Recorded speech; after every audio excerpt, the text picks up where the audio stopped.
হ্যাঁ হ্যালো, তুই ক। আমি তো স্থানে খাড়ে রয়েছি, গাড়ি পাইতাছি না আমি। আল্লাহ রে, আমার মাও মরছে, তাইলে তোরা আগে করলি না কেন নিকে? আমি গার্মেন্টসে ছুটি নিতে নিতে পাইজা গেছে 12টা। আমি যে স্থানে খাড়ে রয়েছি, কোনো গাড়ি টাড়ি পাই না, আমি কি করবো এখন ক? আল্লাহ রে, ও বাবা, বাইরে বয়ে পড়লো কে? ওরে এই ভাই, আমার, কে সামনে রাস্তার মধ্যে আবার কান্দাকাটি করতেছে কে? ওরে আল্লাহ। হ্যাঁ?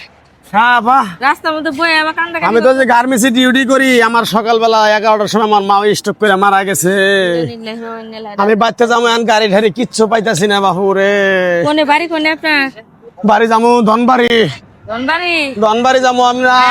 ধনবাড়ি যাবো আমি, এই জন্য খারাপ আছি গাড়ি। ওরে আল্লাহ, কাম করে না বহে যে গাড়ি পাওয়া যাবো, গাড়ি যে বিনিময় হোক, বিনিময় গাড়িতে জানাবো।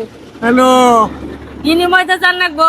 আপনি যাবেন? হ্যাঁ ভাই, আপনার অবস্থা তো ভালো। আবার ফোন দিছে গো। হ্যালো, আমি না গো ইস্তালে খালি হয়েছি। ওরে মারে, কবর কোনে খুঁজতাছ তোরা? আমার উড়ানে কবর খুঁজলো। আমি আমি আমার মায়ের জানি সবসময় আমার উড়ানে দেখি। ওরে আল্লাহ, ভাই শুনেন, কান্দাকাটি করেন না। এখন বয়স হয়েছে, যখন স্ট্রোক করে মারা গেছে, তার জন্য দোয়া করবেন যান সুস্থ ভাবে যায়, জানি মাটি দিবার পায়। আল্লাহ, গাড়ি পাম কোনে আপা? এনে বহি আপনি তারপর কোনে যাবেন? আমি ধনবাড়ি যাবো। আরে আল্লাহ গো, ওরে আমার, তো উঠছে বুঝে নাই। ওরে আল্লাহ এনে বহেন বহেন, এনে বহেন ও আল্লাহ। ভাই। তাহলে আপনি তো অফিস থেকে বাইরে আছেন, গার্মেন্টস থেকে? গার্মেন্টস থেকে বারে আমি বাসায় যাই নাই, আমি তো গার্মেন্টসের সুপারভাইজার। ও সুপারভাইজার করে। সুপারভাইজার। তাহলে ভাই আপনি তো মনে হয় কিছু খাইলো নাই। সকাল থেকে গাড়ি পাওয়া যাবো বুঝছেন, এনে একটু বহুন, তাহলে আমি কিছু নিয়ে আসি ভাই আপনার জন্য, আপনি খান। না না না আপা, আপনি মহিলা মানুষ, আমার যে রাস্তায় থেকে তুইলাই না বহাইলেন, এটি তো আমার মায়ের কাম করলাম। আপনার শরীরের অবস্থা তো ভালো নাই, এই শরীর নিয়ে যাবেন কিবা করে? এখন তো মায়ের জন্য একটা ভাঙ্গে পড়ে গেছি। তাহলে আপনি থাকুন, আমি নিয়ে আসি কিছু খাওয়ানোর কিছু না, নিয়ে আপনি আসি। যাবেন না, থাকি আমি যাই। না গো আপা, মহিলা মানুষ, আপনি আপনি আর আপনি যাওয়ার দরকার নাই। আল্লাহ, কইতাছি যে আমি যাই, আপনি বহেন, কিছু না। আইনা দিয়ে খায় পানি খান, আপা, গাড়িতে উঠে পরে নিয়ে যাই। আপনি থাকেন, আমি সমস্যা নেই। আর আমি পুরুষ মানুষ, আপনি মহিলা মানুষ, কিন্তু একটা দাবি আপনার কাছে, গাড়ি আইলে পরে আমার একসাথে তুলে নিয়ে যাবেন। আচ্ছা, বিনিময়ে আইলে দুজন একসাথে যাম। আল্লাহ রে, আমার কাছে তো বাঙ্গিটা বসা নাই। ধনবাড়ি নামু, আপনি নামাই দিয়ে পরে বাঙ্গিটা বসা নাই আমার কাছে, আমি আর কি করি? ভাঙতে দেয়া নাই আপনার কাছে। আল্লাহ, ধরেন এই যে 100 টাকা আছে, তাহলে আপনি এনে বহেন, আমি নিয়ে আইতেছি আপা। আল্লাহ, বললাম আমি যাই। আল্লাহ মাছে বিপদের সময় তো মাছে পাশে থাকে না, ওটাই কি বেটারা বিপদে পড়ছে, আপনি নিয়ে যাই। আরে আল্লাহ, আল্লাহ, তাহলে খান ভাই, আপনি আল্লাহ। খান। আপা, আমি তো কলা খাই না, আমি রুটিটা খাই। আমি কলা খাই না, খাই না আপনি? মারি হবো কটায়, কইছে কটায় কথা? মারি হবো 3টার সময়। হ্যাঁ, মারি না রে, আমার কি নাই। সর্বনাশ হইল রে। ওরে আল্লাহ, মা মরে গেছে, মায়ের জন্য দোয়া করবেন। মানুষ চিরকাল বাইসে থাকে না, আল্লাহ। আমি আপনার বাঁচবো না চিরকাল, বুঝছো? বুঝছি গো,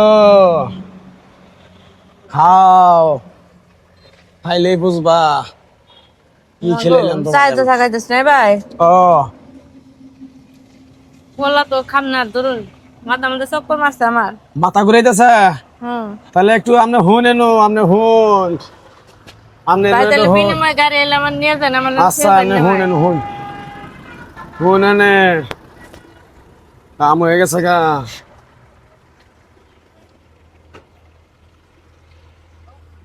আল্লাহ, কাম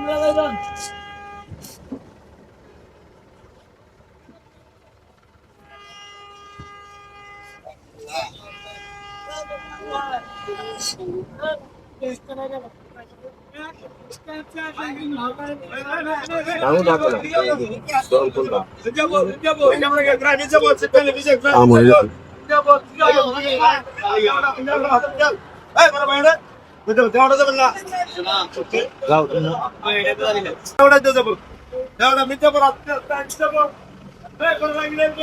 দোকান মুকান ঈদের পরে আসে তো কি মহিলা জায়গা শুয়ে আছে কি জন্য ব্যাগ ম্যাগ নিচে পড়ে আছে বুঝলাম না। ভাই এই ভাই এদিকে আসেন দেখছো কিসে ভাই আমি ঈদে পর্যন্ত দোকানপাট খুলি নাই বুঝলেন, কালকে দেশের থেকে আসে আজকে দোকান খুলতে এসে দেখে যে আপায় জায়গায় শুয়ে রয়েছে, ব্যাগ ব্যাগ নিচেই পড়ে রয়েছে। পানি দাও তো একটু দি মহিলা এই আপা, শুয়ে আছিস কে মনে হয় মাথা টাথা ঘুরে গেছে ভাই। এই যে আপনার ব্যাগ ম্যাগ নিচেই পড়ে আছে, ধরেন। আপনারা কারা আমি তো দোকানদার, এই দোকান আমার। দোকানদার হ্যাঁ তুই দোকানদার এনকার এই বাইটাকো কোন ভাই? ভাই ব্যাগও আবার ফালাই দিছে। আল্লাহ, আমার ব্যাগে সব চেন খোলা, ব্যাগের মধ্যে তো কিছুই নাই। আমার খালাতো বোনের বিয়ার জন্য গয়না বানায় নিয়ে গেছে, আমি টিহা নিয়ে গেছে বিয়া খাবার যামু। আমি খালা তো মানে বিয়ে হ, ঈদের পরে বিয়ে ঈদের পরে বিয়া ফেলাইছে। এখন এই যে গয়না নিয়ে গেছে গা, সবই তো কোনছে ভাই? টিহা নিয়ে গেছে গা ভাই। যাবেন কই দেখুন না, এটা যাবেন কত? কই ধনবাড়ি। কি হয়েছে ঘটনাটা কোন মাথা ঘুরতাছে আমার ভাই। তো অসুস্থ আমরা কিছু খিলাইছে এগুলো কি এই যে- এগুলো কি খাইছেন এ আপা, এটা খাওয়াইছে আপনি? আমি তো কলা খাইছিলাম, রুটি তো বাইরে গেছে। মেডিসিন দেওয়া আছে বাইরে না আছে কিনা? হ্যাঁ এই রে আপা, বাইরে না। ভাই কোনো এনে- বাইরে তো এটা কেউ তো নেই আশেপাশে। আরে ভাই, একটা বাইক কইতাছে হের বলে মা মরে গেছে, মা মরে গেছে। গার্মেন্টস থেকে বাইরে আছে, গার্মেন্টসে চাকরি করে সুপারভাইজার। হ্যাঁ এখন ভাই মনে করেন কইতাছে হে খুব কান্নাকাটি করে একটা ভাঙ্গে পড়ে গেছে গা। পরে বললাম যে তাহলে আমি তো ধনবাড়ি যাবো, তাহলে লগে নিয়ে যাই। এ যাবো কই ধনবাড়ি যাবো, ইও ধনবে যাবো ধনবাড়ি যাবো কইলো। এখন মনে করেন যে এই যে এই চিন্তা করছেন ভাই? আমারে কয় যে তাহলে কে আসলো টিয়া দিল, গয়না আসল, কলা খাবার দিল আমার, হে রুটি খাইলো আমার, কলা আর দিল। কলা দিল দেখে আমি কলা খাবেন ওই দুই কামড় খাওয়ার পরে বাতাম তো ঘুরে আসতে ভাই, আর কিছু ভালো হয়েছে, খুব ভালো কাজ করেছে। আরে তুমি চুপ করো চুপ করবে না তো কি করে? এই গয়না মহিলার বুদ্ধি নাই? বিয়েটা ভেঙে যাবো গা। আমি জানি এই যে কাউন্টার ওই যে নেতা ভাই এটা কাজ করেন, ওই পুলিশ ফাঁড়ি নিয়ে যান ভাই। এই যে বক্সে পুলিশ পুলিশ পুলিশ পুলিশ বক্সে নিয়ে যান, যান। যাই হোক, ভিডিওটা যারা দেখলেন আশা করি বুঝতে পারছেন এটা একটা সচেতনমূলক কন্টেন্ট ছিল সবার জন্য। তো রাস্তাঘাটে কিন্তু এরকম প্রতারকের অভাব নাই এখন। আপনাদের গুরুত্বপূর্ণ জিনিসও কিন্তু আপনারা হারাই ফেলতে পারেন। তো বিশেষ কথা হলো, অপরিচিত মানুষের সাথে অতটা মিশবেন না, আর অপরিচিত মানুষের হাত থেকে দেওয়া আপনারা কিছু খাবেন না। আপনারা যদি অপরিচিত মানুষের হাত থেকে দেওয়া কিছু খান, তাহলে আমার মতো এমন বিপদে পড়তে পারেন। তো সবাই ভিডিওটা বেশি বেশি শেয়ার করবেন এবং সবাইকে সচেতন করবেন।